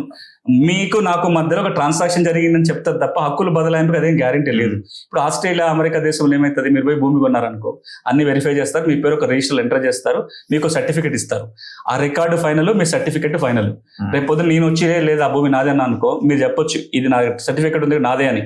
గవర్నమెంట్ మీ వైపు గ్యారంటీ. సపోజ్ ఏదైనా ఇబ్బంది అయ్యి మీరు భూమి మీద హక్కులు కోల్పోవాల్సి వస్తే కూడా గవర్నమెంట్ ఇన్సూరెన్స్ డబ్బులు చెల్లించాలి. మన దగ్గర అట్లాంటి వ్యవస్థ లేదు. కాబట్టి ఎవరి దగ్గర ఎన్ని ఎక్కువ కాగితాలు ఉంటే భూమి వాళ్ళ దానికి లెక్క. ఇప్పుడు భూభారతి చట్టం ఏం చేస్తుందంటే ఎవడైతే ఇల్లీగల్ గా భూమి తెచ్చుకున్నాడో కనీసం అన్ని రికార్డులకి వెళ్ళి తొలగిస్తే వానికి ఒక ఆధారం తగ్గుతుంది, వీళ్ళకి ఒక ఆధారం పెరుగుతుంది. కానీ సంపూర్ణ పరిష్కారం దొరకాలంటే నేను ఇప్పుడు చెప్పట్లేదు, గడిచిన 10-15 ఏళ్ళుగా చెప్తున్నాను. భూములను రీసర్వే చేసి కొత్త రికార్డు తయారు చేసుకుంటేనే మనకు ఒక సంపూర్ణ పరిష్కారం. ఇందులో చూపించారు, అది ఇందులో చెప్పాం. ఇందులో కూడా స్పష్టంగా భూములని రీసర్వే చేసి కొత్త ROR తయారు చేసుకోవాలి. అప్పటి వరకు ఈ రికార్డు తాత్కాలికంగానే హక్కుల రికార్డుగా కొనసాగుతుంది రాసాం. మీరు చూడండి, దాంట్లో భూభారతిలో current record will be temporarily continued as record of rights. తర్వాత చేయాల్సింది రీసర్వే జరగాలి. అంటే ఇక్కడ నాకు చాలా మీటింగ్లలో చెప్పా, మీరు భూభారతి చట్టాన్ని జిందా తెలిసిమత పరిష్కారంగా చూడకండి అని. మా చిన్నప్పుడు దగ్గు వచ్చినా, జలుబు వచ్చినా, జ్వరం అన్నింటికీ పరిష్కారం కాదు. పోయినసారి జరిగిన పొరపాటు అదే. ధరణి చట్టం వచ్చినప్పుడు కూడా కొత్త రెవెన్యూ చట్టం వస్తుంది, ఇక అన్ని చట్టాలు పోతున్నాయి, ఇదే రికార్డు ఫైనల్, పాస్బుక్ జేబులో ఉంటే పాస్పోర్ట్ ఉన్నట్టే, ఇక ఏ చట్టం లేదు. కాదు, 124 చట్టంలో ఒక చట్టం పోయి ఒక చట్టం వచ్చింది. ఇప్పుడు భూభారతి కూడా ROR, పాత RO చట్టం మారి కొత్త RO చట్టం వచ్చింది. ఇది ఎందుకు కీలకం అవుతుందంటే 60 నుంచి 80% భూ సమస్యలన్నీ ROR పరిధిలో వస్తాయి. వాటికి మనం దీన్ని పరిష్కారం వెతకొచ్చు. ఇవి కాకుండా POT సమస్యలు ఉంటాయి, అసైన్మెంట్ చట్టం కింద LTR సమస్యలు ఉంటాయి, ఇనాం భూముల సమస్యలు ఉంటాయి, టెనెన్సీ భూముల సమస్యలు ఉంటాయి. అవి భూభారతి పరిధి కాదు, అది వేరే చోట ఉంటది. సో మనం ఒకటి అర్థం చేసుకోవాల్సింది ఏంటంటే ఇది జిందా తెలిసినంత పరిష్కారం కాదు. రెండోది, భూ సమస్యల పరిష్కారానికి మేము ధరణి కమిటీలో ఉన్నప్పుడు నేను కావచ్చు, పెద్దలు కోదండ రెడ్డి గారు కావచ్చు, మేమంతా కలిసి ఒక 50 రకాల సూచనలు 50 సూచనలు చేశాం ప్రభుత్వానికి. ఇవన్నీ చేయండి. అందులో కీలకమైన 10 సూచనల్లో చట్టం ఒకటి. ఇప్పటికిప్పుడు మేలు జరగాలంటే కొత్త చట్టం చేయండి. దీంతో పాటుగా భూముల రీసర్వే జరగాలని చెప్పినాము. గవర్నమెంట్ ల్యాండ్, భూధాన్, ఇనాంలని ఇన్వెంటరీ చేసి రికార్డ్ తయారు చేసుకోవాలని చెప్పినాము. నిషేధ జాబితాలను గ్రామాలకు పంపి అక్కడే సరి చేయించండి. ఎందుకంటే చాలా మంది ఇబ్బంది పడుతున్నది ప్రోబిటర్ లిస్ట్ విషయంలో. పట్టభూమి అయి ఉంటది, తీర్చుకోవడానికి కష్టం అవుతుంది. ఎంతమంది దరఖాస్తులు పెట్టుకుంటారు? ఒక్కసారన్నా ఈ ప్రోబిటర్ లిస్ట్ ని గ్రామాలకు తీసుకెళ్లి అక్కడ పరిష్కారం చేయండి. అట్లా మేము చాలా సూచనలు చేశాము. అందులో కానీ ఇప్పుడు మీరు అంటున్న దానికి ప్రతిదానికి పొజిషన్ లో ఉంటే చేసుకోవడానికి ఇబ్బంది లేదు. నేను పొజిషన్ లో ఉన్నా, ఇది నాది, ఈ డాక్యుమెంట్ ని మార్చండి అనడానికి భూభారతి అనుకూలంగా ఉన్నది. పొజిషన్ లో లేకపోతే ఇబ్బంది అవుతుంది. అల్టిమేట్ గా మళ్ళీ సివిల్ కోర్టు వరకు వెళ్ళాలని. సో ఈ విషయంలో ఒక ట్రిబ్యునల్ ఏర్పాటు చేసి ఈ భూ సమస్యలన్నింటికి ఒక ప్రత్యేక కోర్టు ఏర్పాటు చేసి చేయడానికి ఉన్న అవకాశాన్ని మీరు సూచించలేదా?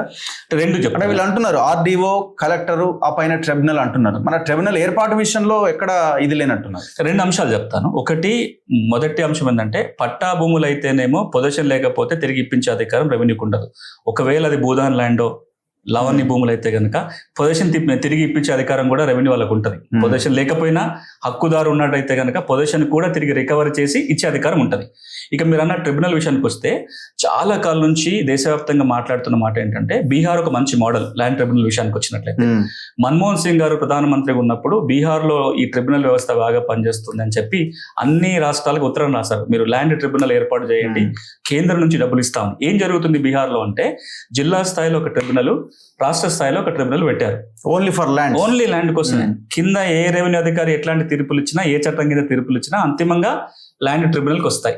వీళ్ళ తీర్పు మీద మీకు అభ్యంతరం ఉంటే ఒక అప్పీలు స్టేట్ ట్రిబ్యునల్కి వెళ్ళొచ్చు. సివిల్ కోర్టుకి పోవు, హైకోర్టుకి పోవు. అసలు ఇంకా హైకోర్టు పోతానికే లేదు. చాలా బర్డెన్ తగ్గుతుంది.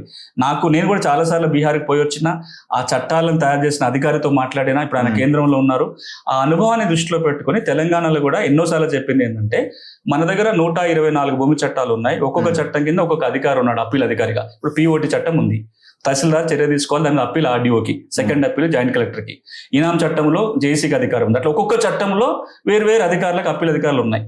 మనం చెప్తున్నది ఏంటంటే, మనం కూడా ఒకసారి జిల్లా స్థాయిలో ఒక ట్రిబ్యునల్ పెట్టి, రాష్ట్ర స్థాయిలో ఒక ట్రిబ్యునల్ పెట్టి, ఏ చట్టం కింద ఏ అప్పీలు ఉన్నా దాన్ని ట్రిబ్యునల్కి వచ్చేలాగా, దీని మీద ఇంకో కావాలంటే ఇంకొక అప్పీలు స్టేట్ లెవెల్లో పెట్టుకున్నట్లయితే చాలా సమస్యలు కోర్టుకి పోకుండా ట్రిబ్యునల్ స్థాయిలో పరిష్కారం అయ్యే అవకాశం ఉంది అనేది.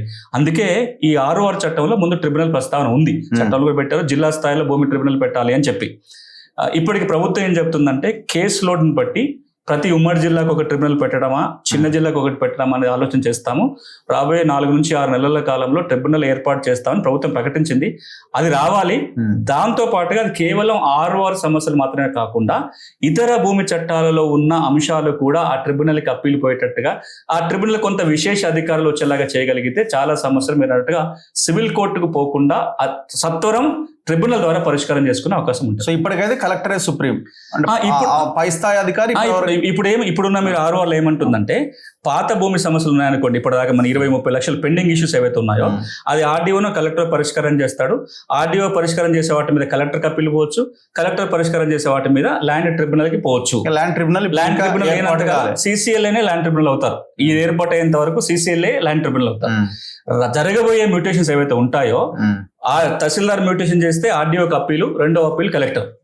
ఆర్డీఓ చేసే మ్యూటేషన్ మీద కలెక్టర్ అప్పీలు, ఇంకొక రెండో అప్పీల్ ట్రిబ్యునల్ కి పోతుంది. ఇప్పుడు ట్రిబ్యునల్ లేదు కాబట్టి ఈ ట్రిబ్యునల్ కి వచ్చే అప్పీల్ అన్ని కూడా CCLA వినాల్సి వస్తుంది. కానీ ఇది అతి త్వరగా జిల్లా స్థాయిలో ట్రిబ్యునల్ వస్తే బాగుంటుంది. ఒక చిన్న ఎగ్జాంపుల్ చెప్తా. మీరు అంటున్నారు కలెక్టరు, CCLA అని, అసలు మొత్తం కల్ప్రిట్స్ అంతా ఇందులోనే ఉన్నారు.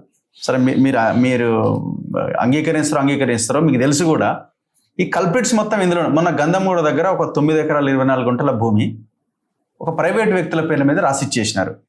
ఇప్పుడు థంబ్ ఎవరు పెడితే ధరణి ఓపెన్ అవుతుంది? కలెక్టర్ ఆర్ CCLA, అంతే కదా. సో వాళ్ళు ఓపెన్ చేయకుండా అది ఓపెన్ అయ్యి ప్రైవేట్ భూమి పట్టా భూమిగా, ప్రభుత్వ భూమి ప్రైవేట్ భూమిగా, పట్టా భూమిగా మారే అవకాశమే లేదు. ఇప్పుడు అందులో A1 A2 CCLA కలెక్టర్ అయి ఉండాలి. కానీ అక్కడ ఎవరైతే వాళ్ళు 15-16 మంది ఉన్నారో వాళ్ళ మీద కేసులు బుక్ చేశారు. ఇట్లాంటి కేసెస్ ఎట్లా దీన్ని మనం ఒక రెండు అంటే వీళ్ళ మీద మనం బాధ్యతను పెట్టగలుగుతాం? తప్పకుండా. అంటే ఒక రెండు చట్టంలో చెప్తాను, ఒక ఎగ్జాంపుల్ చెప్తున్నాను నేను. అగ్రీడ్. అంటే చాలా ఉండొచ్చు ఇట్లాంటి ఎగ్జాంపుల్స్ కూడా. మీరేమి ఐసోలేటెడ్ కేసు ఏం కాదు, చాలా వింటున్నాము. అదే చాలా ఉన్నాయి.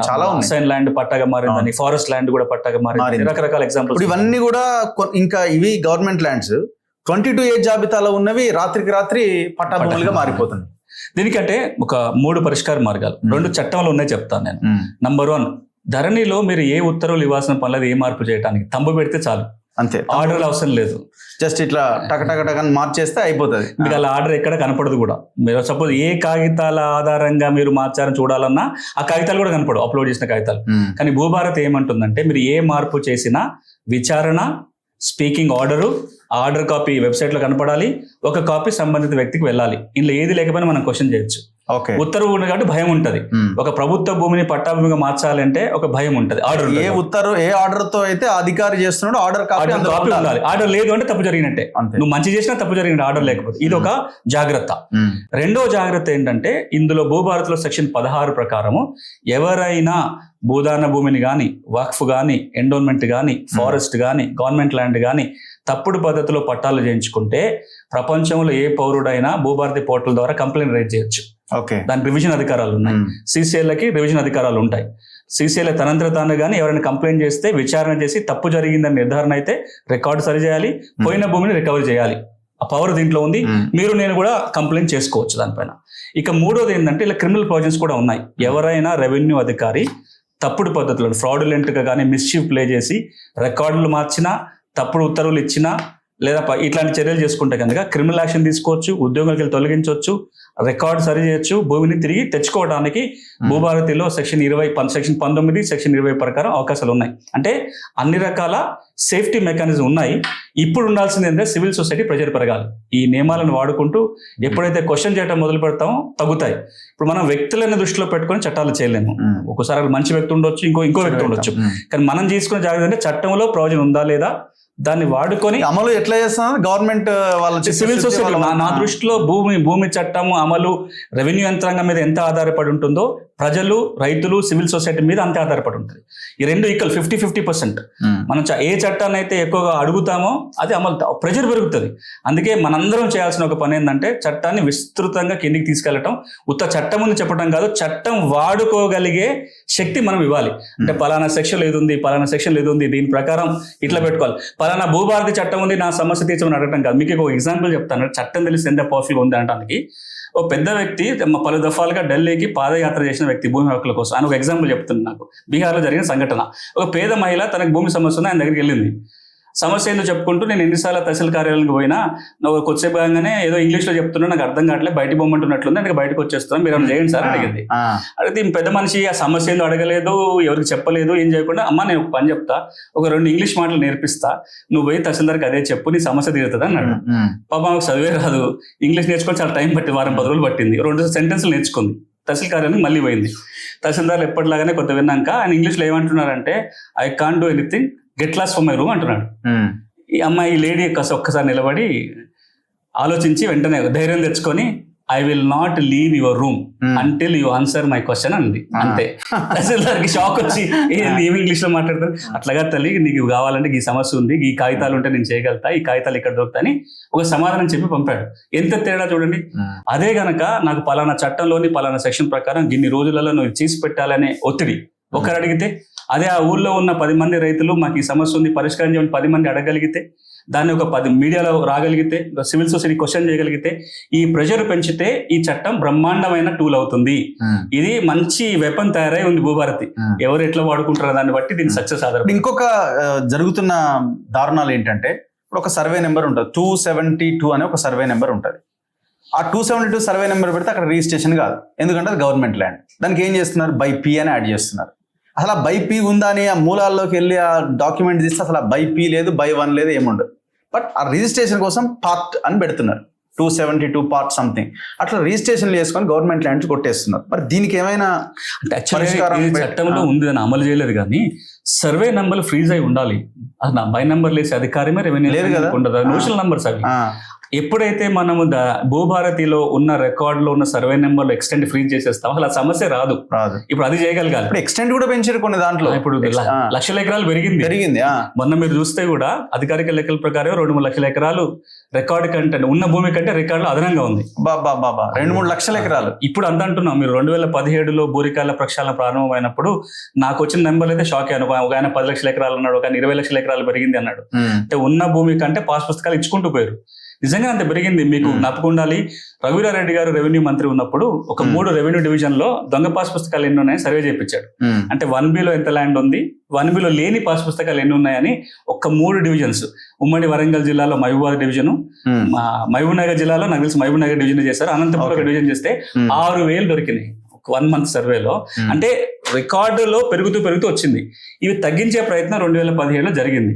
తగ్గించారు కానీ భూమి లేనోడికం రికార్డులో ఉండిపోయింది, భూమి ఉన్నవాడికో రికార్డుకి ఎగిరిపోయింది. ఇప్పుడు మీరు ఆర్ఎస్ఆర్ మిస్ మ్యాచ్, సేత్వార్ మిస్ మ్యాచ్ ఏదైతే వింటున్నారో ఇవన్నీ అవే సమస్యలు. తెలంగాణలో కొన్ని లక్షల మంది రైతులకి భూమి ఉంది కానీ రికార్డు రావట్లేదు, ఎందుకంటే ఆ నెంబర్ ఫుల్ అయిపోయింది.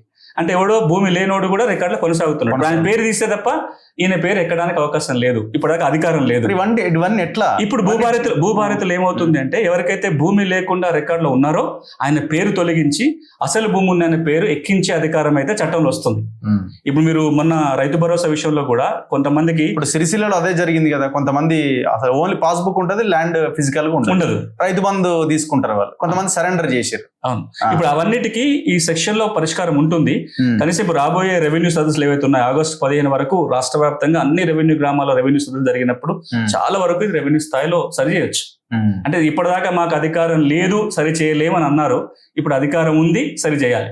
ఇప్పుడు చాలా ఫేక్ డాక్యుమెంట్స్ ని క్రియేట్ చేసి భూములు కబ్జాలు చేశారు. మరి ఈ మ్యాప్స్ వీటి విషయంలో ఏమన్నా జాగ్రత్తలు తీసుకోవాలని చెప్పిందా? రెండు అంశాలు ఉన్నాయి. ఒకటి, క్రెడెన్షియల్ మ్యాప్స్ కూడా లేవు కదా మీరు పెట్టిన పోర్టల్ ఇంకా దాన్ని కాదు, ఇంకా ఇబ్బందులు ఉంటాయి. ఇనిషియల్ ఓవర్కమ్ కావాలి కాబట్టి అన్ని ఉంటాయి దాంట్లో.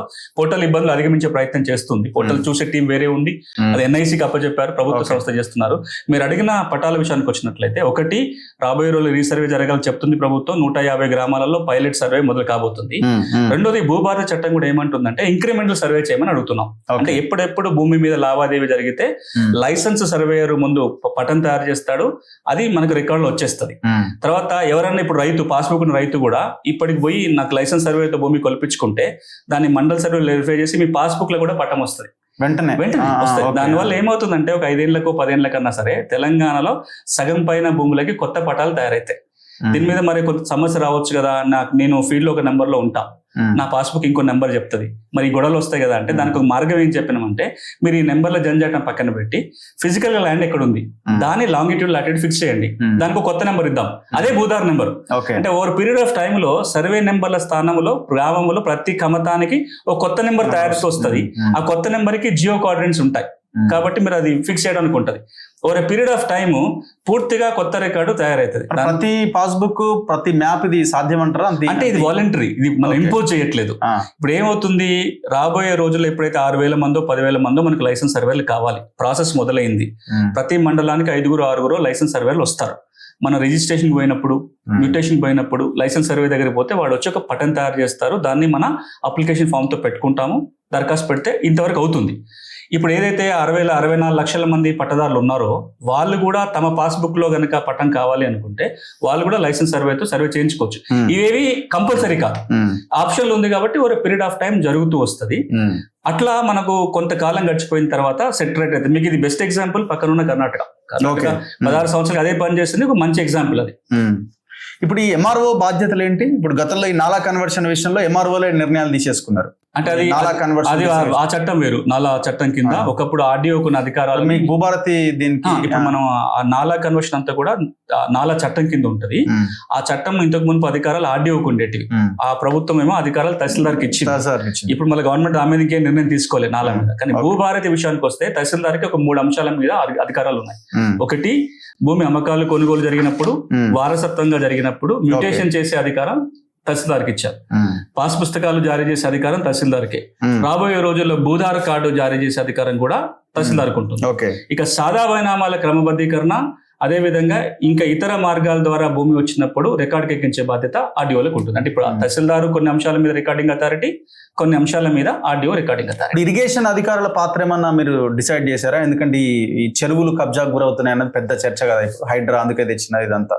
అంటే ఇప్పుడు మనం భూభారతిలో 2 రిజిస్టర్స్ లో ఈ వివరాలు వస్తాయి. ఒకటి ప్రభుత్వ భూముల రిజిస్టర్ రాబోతుంది, పాత ఇంతకుముందు ఉండేది కొనసాగుతుంది కాబట్టి చెరువులు, కుంటలు, నది నాళాలు అవన్నీ కూడా ఈ రిజిస్టర్ లో రావాలి.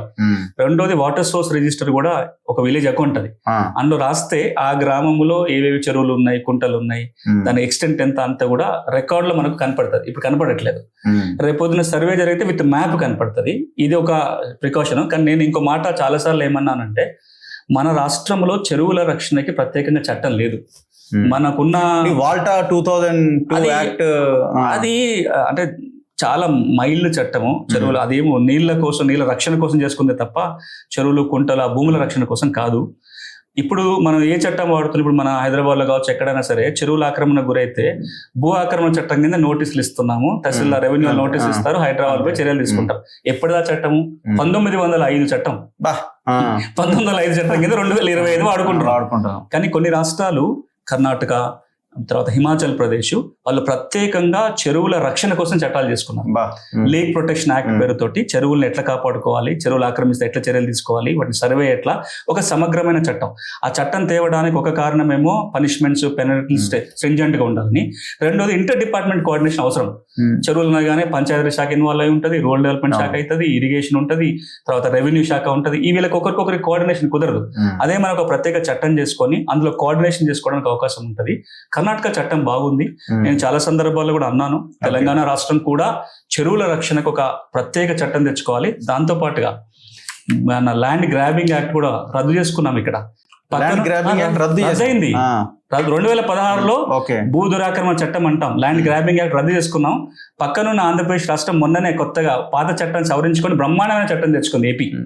అది ఒక పట్టణాలకే కాకుండా గ్రామాలనైనా పట్టణాలైనా ఎవరన్నా భూములని దురాక్రమణ చేస్తే, చెరువులు కావచ్చు, కుంటలు కావచ్చు, ప్రైవేట్ భూములు కావచ్చు, చర్యలు తీసుకోవడానికి ఈ దేశంలో 2 పవర్ఫుల్ చట్టాలు ఉన్నాయి. ఒకటి గుజరాత్, రెండోది ఆంధ్రప్రదేశ్. చాలాసార్లు గౌరవ ముఖ్యమంత్రి గారు అన్నారు, తెలంగాణ ముఖ్యమంత్రి గారు అట్లా చట్టం రావాలని, ఇంకా రాలేదు. తెలంగాణ మీరన్న ఈ 2 చట్టాలు చాలా ఇంపార్టెంట్.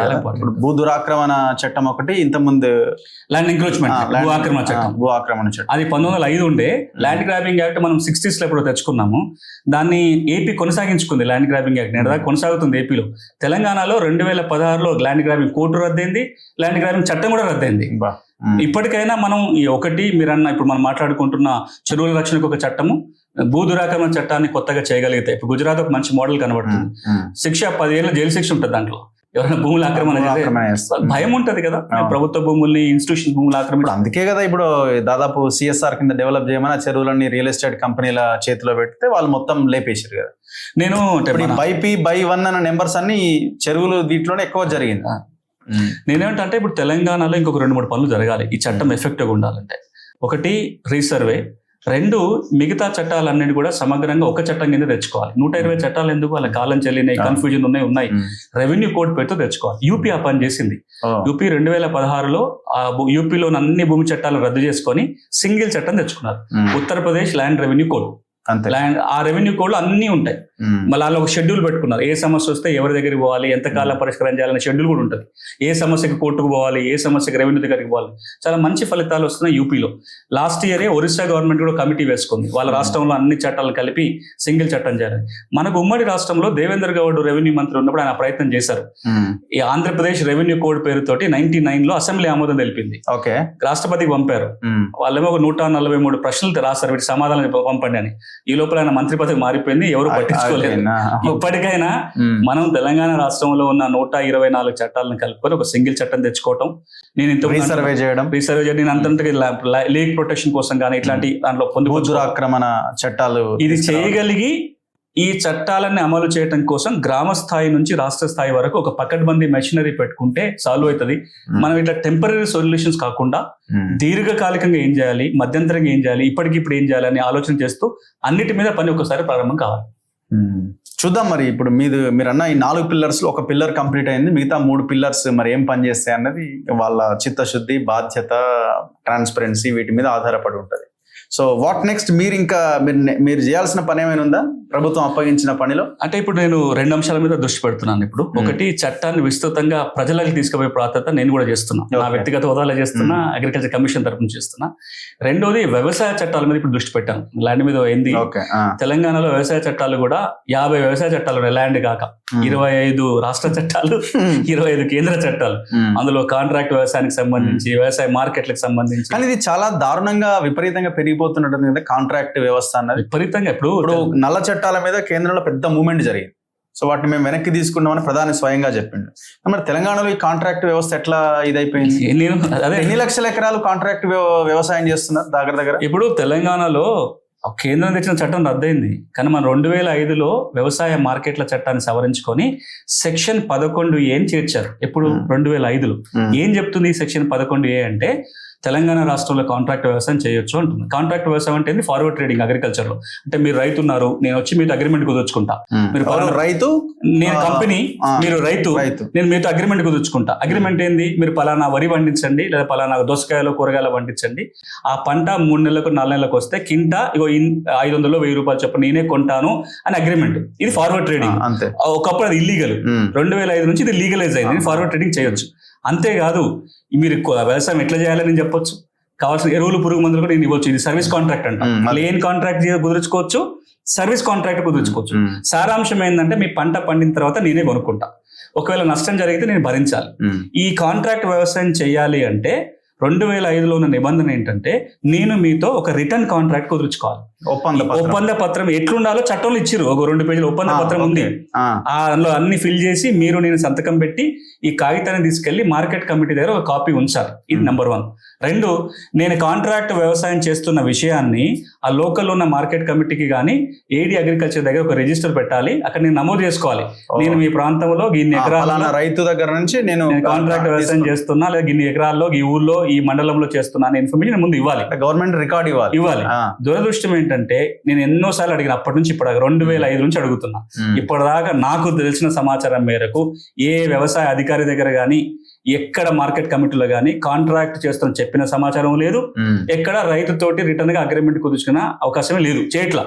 కానీ నాకున్న ఇన్ఫర్మేషన్ ప్రకారం తెలంగాణ రాష్ట్రంలో 20-25 లక్షల ఎకరాలలో కాంట్రాక్ట్ వ్యవసాయం సాగుతుంది. 25 lakh acres. విత్తన ఉత్పత్తి కావచ్చు, కూరగాయలది కావచ్చు, కొన్ని చోట్ల వరి కూడా కాంట్రాక్ట్ వ్యవసాయం జరుగుతుంది, హార్టికల్చర్ అంతా కూడా కాంట్రాక్ట్ వ్యవసాయం జరుగుతుంది.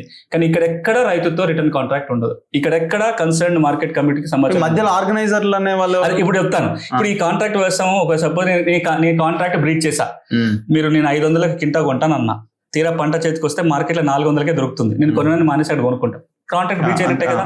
లేదా నాకు క్వాలిటీ బాగాలేదని వదిలేస్తా, లేదా విత్తనాలు ఫెయిల్ అయిపోయి 4 క్వింటాలు దిగుబడి వచ్చేదా కింటే వస్తుంది, మీకు నష్టం జరిగినట్టే, నేను కాంపన్సేట్ చేయను. ఇప్పుడు మీరు ములుగులో మీరు పోయి వచ్చింది, అది కాంట్రాక్ట్ వ్యవసాయం, అది విత్తనోత్పత్తి కోసం కాంట్రాక్ట్ వ్యవసాయం. కాంట్రాక్టర్ ఉందా?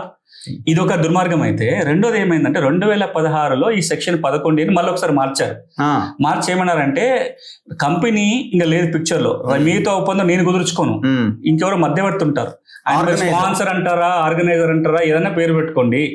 ఆ వ్యక్తి మీతో అగ్రిమెంట్ కుదుర్చుకుంటాడు, నేను కేవలం పంట వచ్చినప్పుడు కొనుక్కొని పోతా. మీరు ఆర్గనైజర్ తోనే మీకు లింక్, నాకే లింక్ ఉంటే నాకు వాళ్ళకి కంపెనీకి సంబంధం లేదు. అంటే సపోజ్ ఏదైనా నష్టం జరిగింది అనుకో, నేను పిక్చర్ లో లేను లీగల్ గా, మధ్యలో పొలిటికల్ లీడర్ ఆర్గనైజర్ ఎవరో ఉంటారు, వాళ్ళు మాఫియా చూసుకోవాలి. దానివల్ల ఏమైతుంది అంటే కంపెనీకి రెస్పాన్సిబిలిటీ లేనప్పుడు రైతుకు నష్టం కదా. అందుకే మొన్న ఈ మధ్యలో వ్యవసాయ కమిషన్ తరపున వెళ్ళి గవర్నమెంట్ కి ఒక నివేదిక ఇచ్చినాం. ఇప్పటికైనా మనం ఆ చట్టాన్ని మార్చుకోవాలి, మార్చకపోతే ఇబ్బంది అవుతుంది ఒకటి. రెండోది విత్తనాల చట్టం, మనం విత్తనాల చట్టం చాలా వీక్. 1966లో విత్తన చట్టం ఉంది, అందులో కాంపెన్సేషన్ అవకాశం లేదు, పెనాల్టీలు చాలా తక్కువ ఉన్నాయి. విత్తన చట్టం కూడా మార్చండి అని ఒక నివేదిక ఇచ్చినాం. మేము కమిషన్ తరపు నుంచి వ్యవసాయ చట్టాలను ఎట్లా మార్చాలి, ఏమేమి కావాలనే ఒక రిఫార్మ్ కోసం వెళ్తున్నాం.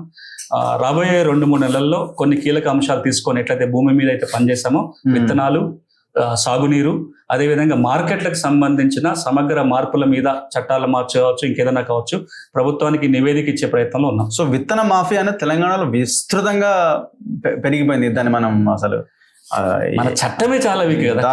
కనీసం చట్టం గట్టిగా ఉండి రెవెన్యూ అంటే మన రెవెన్యూ శాఖ ఎట్లయితే భూములకు ఉందో, వ్యవసాయ శాఖ కూడా ఇందులో కూడా కఠినంగా ఉంటే అప్పుడు కొంత వెంకటాపురం, చిరుతపల్లి ఆ గ్రామాల్లో జరిగిన దాంట్లో మీ పరిశీలన ఏంటండి? అంటే ఇప్పుడు అక్కడ స్పష్టంగా కనపడుతుంది ఒక కాంట్రాక్ట్ వ్యవసాయ నమూనా. రెండు, ఇంకోటి స్పష్టంగా కనపడుతుంది విత్తనం వల్ల నష్టం జరిగింది, పంట దిగుబడి తగ్గిపోయింది. అంతేకాదు వాళ్ళకి హెల్త్ ఇంపాక్ట్స్ కూడా వచ్చాయి. అంటే నష్టపరిహారం కంపల్సరీగా చెల్లించాల్సిందే. దాదాపుగా 6-7 చట్టాలు ఉల్లంఘన జరిగింది. మనీ లెండింగ్ చట్టం ఉల్లంఘన జరిగింది, విత్తన చట్టం ఉల్లంఘన జరిగింది, మార్కెట్ల చట్టం ఉల్లంఘన జరిగింది. మేము స్పష్టంగా జిల్లా కలెక్టర్కి రాసాం కమిషన్ తరపు నుంచి, ఇన్ని చట్టాల ఉల్లంఘన చర్య తీసుకోండి అని. మాకున్న సమాచారం ఏంటంటే అది కొంత కాంపెన్సేషన్ ఇప్పించే ప్రయత్నంలో ఉంది. కేసు కూడా నమోదైనట్టుగా తెలుస్తుంది. మిగతా చట్టాల కింద కూడా చర్యలు తీసుకోండి కలెక్టర్ చెప్పాము.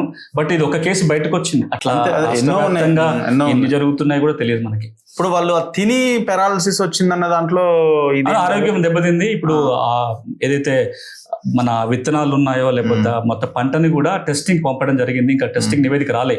దాంట్లో ఏమైనా ఇబ్బంది ఉందా, దాంట్లో ఏదైనా బీటీ అవకాశం ఉందా అనేది ఇంకా నడుస్తుంది ప్రాసెస్. ఇంకా రిపోర్ట్ అయితే రాలేదు. మేము అక్కడి నుంచి స్టార్ట్ అయ్యి జనగాం, వరంగల్కి వచ్చేసరికి అక్కడ కూడా ఇదే వ్యవసాయం. ఒక చోట మొక్కజొన్న, ఒక చోట వరి, ఇంకో చోట ఇంకోటి, అన్ని చోట్ల కూడా విత్తనోత్పత్తి జరుగుతున్నది. ఇదంతా కాంట్రాక్ట్ వ్యవసాయం. మీకు ఎక్కడ కూడా రాతపూర్వకంగా ఏమి ఉండదు. నష్టం జరిగితే రైతు మునిగాల్సింది అంతే. Anyway, thank you very much sir. చాలా డీటెయిల్డ్ ఇన్ఫర్మేషన్ ఇచ్చారు. ఇది రైతులకు ఖచ్చితంగా ఉపయోగపడుతుంది. ఈ భూభారతి చట్టంలో ఉన్న అంశాలు మనం తెలుసుకోవాలి. సో సార్ చెప్పినట్టు, సునీల్ గారు చెప్పినట్టు ఇంకా 3 పిల్లర్స్ ఏవైతే ఉన్నాయో, రెవెన్యూ అధికారులు, పబ్లిక్, ప్రజలు అండ్ ప్రభుత్వం, సో వీళ్ళందరూ కూడా చిత్తశుద్ధితో పనిచేస్తేనే అడుగు ముందుకు పడుతుంది. కానీ ఇక్కడ మా పాయింట్ ఒకటే, ఈ తెలంగాణలో లక్షలాది ఎకరాల భూమి కబ్జాకు గురైంది. ఇప్పుడు ప్రభుత్వం ఆదాయం లేదని అంటున్నది. ఆ కబ్జాకు గురైన భూమిని వెనక్కి తీసుకుంటే 2 సూచనలు. ఒకటి ఫోరెన్సిక్ ఆడిట్ అన్నారు ముఖ్యమంత్రి గారు, జరుగుతుంది, చేస్తామన్నారు. ఫోరెన్సిక్ ఆడిట్ జరిగితే బయటపడుతుంది. నేను ఇంకొక ఆడిట్ కూడా చెప్పాను, కమ్యూనిటీ ఆడిట్ కూడా చేయమని చెప్పినాం. కమ్యూనిటీ ఆడిట్ అంటే 2014 రికార్డులు ఏముంది, 2025 రికార్డులు ఏముంది, లింక్ మ్యాచ్ అవుతుందా కాలేదా, లింక్ మ్యాచ్ అయిన వాళ్ళకి టెంపరీ భూధార కార్డు ఇవ్వండి, లింక్ మ్యాచ్ కాకపోతే ఇవ్వకండి, అదేదో సమస్య ఉన్నట్టు కింద బయటపడుతుంది. అందులో ఇవన్నీ బయటకు వస్తాయి. ఒక 6 నెలల ప్రయత్నం, forensic audit, land community audit చేస్తే మీరు అన్నయ్యన్ని బయటకు వస్తాయి.